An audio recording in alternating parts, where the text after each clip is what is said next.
Good morning, good evening, good afternoon from wherever the place you're watching us. Welcome to my YouTube channel, episode 1. In fact, this is the first video that I'll be doing on interview. And today we are very much privileged that we have one of the guests who is a radio queen, the queen of the airways. Manze, leo nimefurahi tu sana. Ana kama kawaida YouTube ama tunaita My Story. We will be looking into the stories of various people, their story from the time they began their lives until where they are in life, so that we can motivate us all outside there. My name is Kingpin himself, and whoever we are having in the studio today is just a marvelous lady who's brought herself several, multi awards, starting from 2019 to 2021, where she gathered 2 awards in 2021. What am I talking about? In a few minutes, you'll get to know who she is. She won Onimi Awards in 2021, the Great Rift Valley Gospel Music Award 2019, Digi Awards she won in 2020, and George King Awards she won in 2021. What am I fellas queen? I'm talking about none other than Madelina herself is in the building. Welcome. Thank you. How are you today? I'm good. I'm so excited that you took my plea and you're here today. Yeah, I also appreciate you inviting me here. Okay, yeah. So kama kawaida, first things first, we want to know your story. This is My Story show, and we want to know your story so that it can motivate us all outside there. So kama kawaida, we would wish to know your background, life from the time where you were born, where you were brought up, and so forth. So where were you born? And first of all, who is this Madelina? Let's begin there. So my name is Madelina Mkirema, and thank you once again for inviting me for this interview. Madelina Mkirema is a hardworking lady, a Christian lady, a person who believes in what, works in what she believes in. So I always focus on what I want, plan myself, and see how am I going to get what I want in this life. And always being positive despite various challenges in life. Always put yourself number one by encouraging yourself. You see, you're the first, you're number one motivator of your own self. Do not wait for others to motivate you. It should start with you, because as they say, charity begins at home. So Madelina was born in Mombasa and grew up in Mombasa still. Went to school at St. Joseph Herman Marx Primary School, and then came to Nakuru to join a high school called Eastmore Girls. Then later on went back to Mombasa Aviation Training Institute, where I did my diploma in mass media. Then my degree at St. Paul's University Nakuru campus.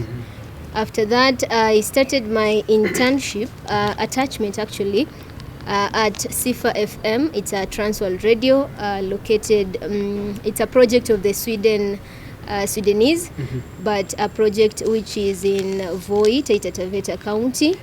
I did my attachment for 3 months, internship for 6 months, volunteer for 2 months, and then I got my first job now at Radio Tumaini in Mombasa. It's under the Catholic Archdiocese of Mombasa. I did for 1 year. Then I got poached to Radio Amani here in Nakuru, where I'm currently working at. I've been here for 3 years. Yes, and so far so good. I'm yet to explore more milestones in my life, and especially in my career. Wow. I think I'm very much interested, msikilizaji ama mtazamaji. Like, you can distinguish between the talks of a wise person and a foolish person.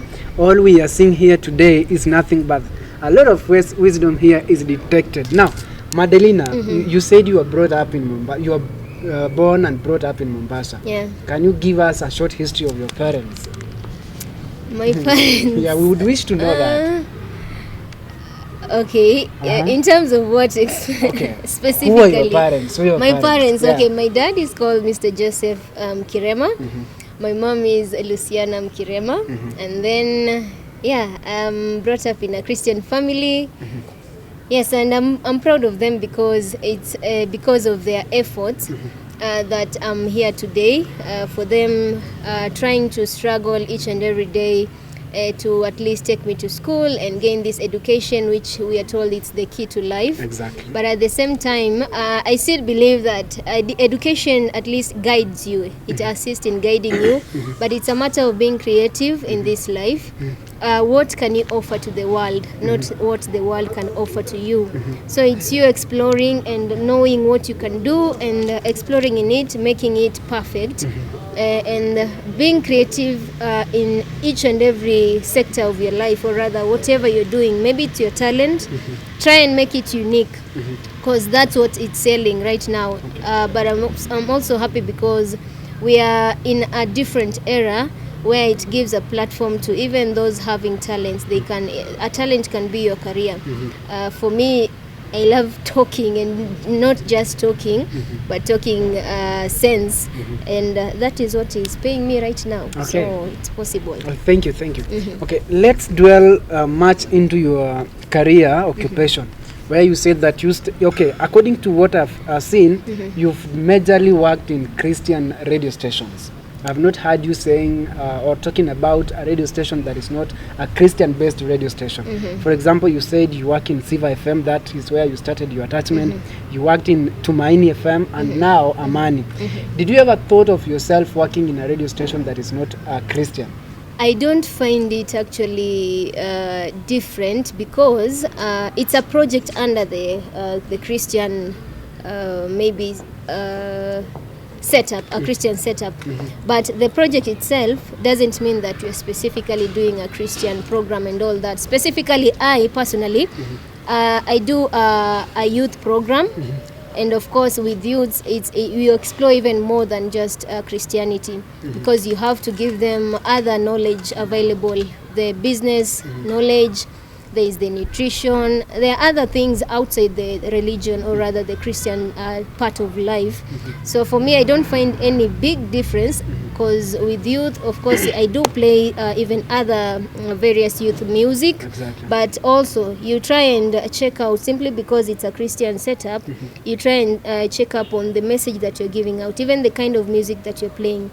Does it have a message? So that's maybe can be the major difference with a normal station and a Christian setup station. Okay. Yeah. Now, Madelina, another question is, what does being a radio presenter mean to you? Was that your did you wanted to become a journalist from the word go, or this is just something that came to you after your education, high school education? Okay, we all have our own dreams and passion. And of course, unajua ukianza shule, nasema you want to be this and that, you know. But as time goes by, I call it kind of an evolution. You try, or rather you come and know yourself more and know the path of your life. By that, of course, you'll know maybe what are you interested in. You maybe later, or rather earlier on, you wanted to be something else, and life imekufunza vitu zingine tofauti, and now you get to know your strength. And the moment you focus on your strength, then you'll know what you want to do. So for me, I had different dreams, but also this was part of me, because my mother actually is a master of ceremony, and is a famous master of ceremony. I think the talent ilitoka kwake. So for me, high school ndo nilikuwa nasoma hizo news kwa assembly, you know, and all that. And the feedback was my motivator, because people are like, hey, unaweza kuwa mwanahabari, unasoma vizuri, taarifa and all that. And with that, I tried to let me see if I can do this, you know. It's a matter of trying. Huwezi jua kama uko na talanta kama uitumii. So nilianza kuifanya, nikajaribu pale high school, after that kuingia attachment and internship pale. Then I knew kumbe I have a strength enye sikuwa nafikiria naweza kufanya. So I started working out on myself in that path of life, my confidence and all that, trying to make it work, trying to see even other people's work. Ujue nitafanya nini unique enye labda wengine hawafanyi. So with that, at least ilinipatia a pathway of my career, na hapo ndo nikajua kumbe I have a strength in media, or rather in utangazaji and all that, ndo nikaanza kuishughulikia. Okay, thank you. So okay, still under the occupation, Your voice is just marvelous on the radio. Thank you. And that voice made you become who you are today. Yeah. Number two, the same voice made you to become a multi-award winner. Yeah. Let's talk about the awards that you briefed me. You started by having a Great Rift Valley Gospel Music Award. What does winning those awards mean to you? And briefly tell us brief histories about the following awards: the Great Rift Valley Gospel Award and Onimi Award that you won recently. Yeah. Tell the us. George Atkins and Onimi. All right. For me, it's actually a milestone in my career path because, like, everyone can talk. Exactly. Everyone might be having a nice voice kwa mic and all that, but what makes me unique kutokana na hawa watu wengine, and then kila mtu anaweza andikwa kazi na kesho unaweza achishwa kazi, but trying to go a further step, a step ahead, naweza fanya nini nitengeneze CV yangu, because I was like new in this media industry, so having transferred to Nakuru na nimezoea maybe maeneo penye kama I started in Voi and then Mombasa, at least uko tayari nilikuwa nimejenga territories and I was too comfortable, so I gave myself a challenge, wacha niende place nyingine penye sijaifanya nione feedback itakuwa vipi. So for me coming to Nakuru, it was scary because sijaifanya huku with my Swahili, labda mtu nitaboa tu wa huku, so and all that. Yeah, exactly. So coming here, labda huku watu wako na shengi yao, siji kama they receive me, you have all those questions and unajiuliza itakuwa vipi. But I think that was the best decision I've ever made in this life. Na the feedback was actually positive. Na ndiposa nasema you start by believing in yourself. So I believed in what I was doing and I told God, I'm just doing this, but you take control of everything. So the feedback was good and I decided sasa juu watu wamenikubali, kwa nini nisijaribu hizi competition? So, twende kazi. Twende kazi. So I tried my first 2019 ambayo ni Great Rift Valley Award, nikawa first runners up. And then ya pili 2020 nikachukua sasa, at least nikawai. And then for the next one, George Atkins, I had a program in farming. So niliingia kwa internet, unatafuta hizo awards, you try your luck, una submit kazi yako yenye umefanya. I had some feature stories zenye nimefanya za farm and some interviews. Nika submit and luckily I was so surprised because that one is George Atkins is an international award. So kwa ulimwengu mzima, like Madelina ndo amekuwa number 1. I was like, what is happening? Is this true? Am I dreaming or something? That was worldwide. Yes. And you became number 1. Exactly. I was number 1, nikafuatiwa na I think someone from Ghana or Congo. Yeah. So it was such a big milestone for me and that one actually gave me the greatest courage of my life, na nikasema hata hizi zingine twende nalo. So I've been trying to apply different awards and so far so good, nimeziwin zote. Okay. Yeah. Now let's talk about Onimi Awards, that is the latest for you. Yes. Did you see that coming or you just applied and like you're okay, wache kuje venye itakuja? Actually Onimi Awards nilialikwa last year kwenda tu ku award watu wengine. So I'm like, mnaniita ni award wengine, you didn't tell me there's an existing award here. Nikajaribu kufuatilia and I did submit my work and they gave me a link. Nili succeed now wanaitwa the judges. They did their part na nika submit and I was nominated. So nikaanza kushare link, kuambia watu wanivotie and all that, because for Onimi Awards they pick mtu mwenye anafanya a positive impact kwa society, not just anybody, but lakini mwenye wanafuatilia, wanafanya utafiti, they check up the research and all that. Mtu mwenye amefanya social impact. And for me with the DG, my previous award, which is the DG Radio Award, I won the most impactful story. Nilikuwa nimefanya story ya transport and COVID-19 at this time of COVID. And after a week after tulifanya hiyo interview on the ground, walianza kufuatilia hizo guidelines MOH, Ministry of Health. So for me it was such a big impact. So I think walifuatilia, I didn't know walifanya nini kuni nominate. And then nikapewa link na watu wakapenda kazi yangu. They did vote for me and I won. Yeah. Great. And that's it is actually encouraging for you. And when I see your bio on all the social media platforms, I see that you're having some other projects that you're undertaking besides doing the broadcast. Yeah. What are those projects that you're doing?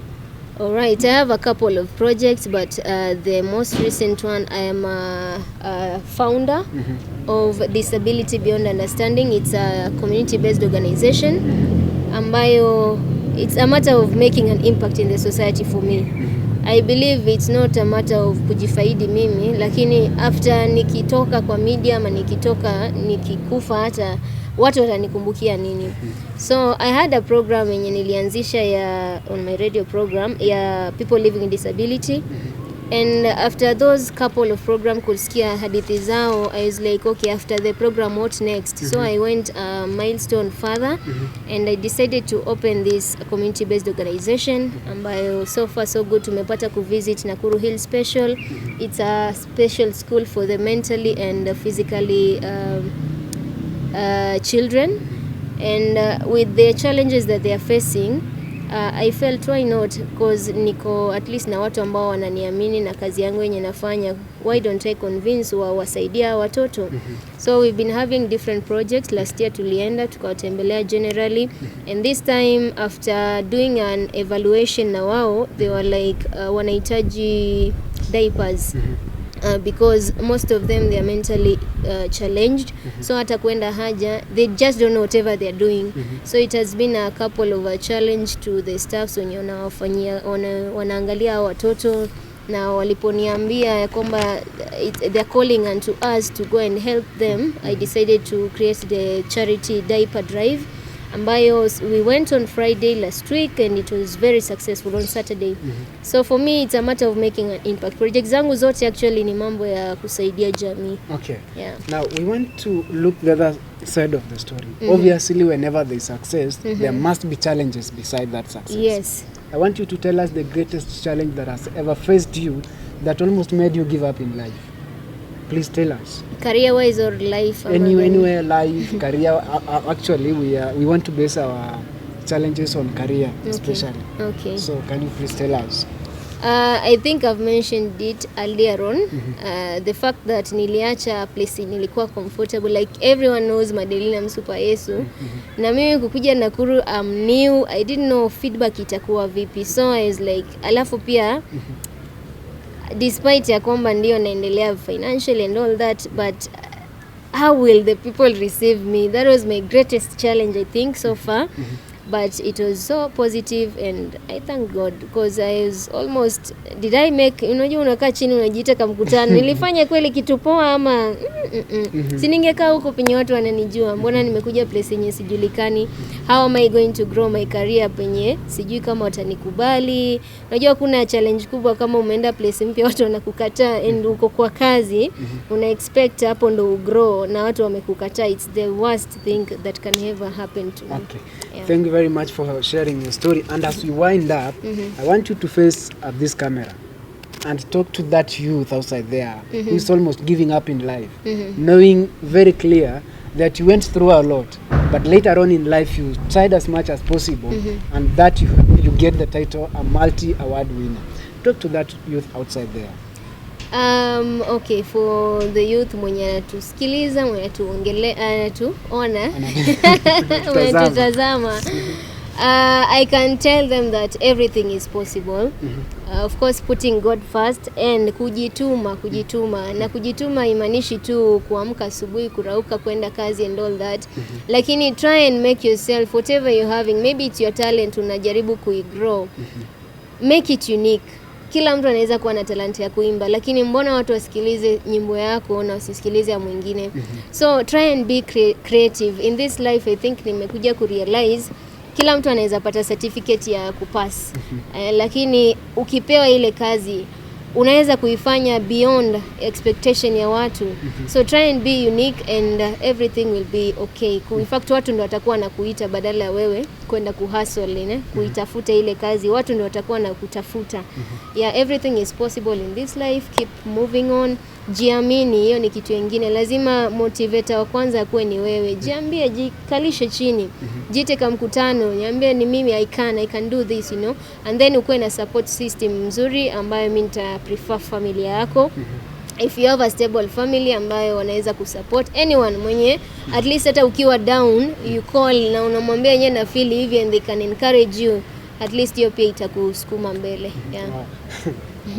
I think I'm running short of words, and like I said before, there's distinguishing character between a person who is wise and a foolish person is a total wisdom. I can detect a total wisdom in this lady here, and thank you thank you very much for turning up to our session today. Thank you. We would not want to end this show, but because of time and some other commitments ahead of us, we are now coming to the end of our session today, and thank you so much for accepting my call. Thank you. Remember, this is my story. My name is Kingpin himself, and this is Kingpin TV. Remember, every day on Tuesday we'll be having a guest who will be talking about their own stories, life story, their challenges, because we want to talk to that soul who is almost giving up in life outside there. Remember, these people had stories that once in life almost gave up, but they saw that there's a potential in them, and they picked up themselves from wherever they wanted to fall out, and now they have become very prominent people in life. Remember, you can subscribe to my YouTube channel, that is Kayo Soponi. Like, share, and comment. My name is Kingpin himself, and this is Kingpin TV. Goodbye.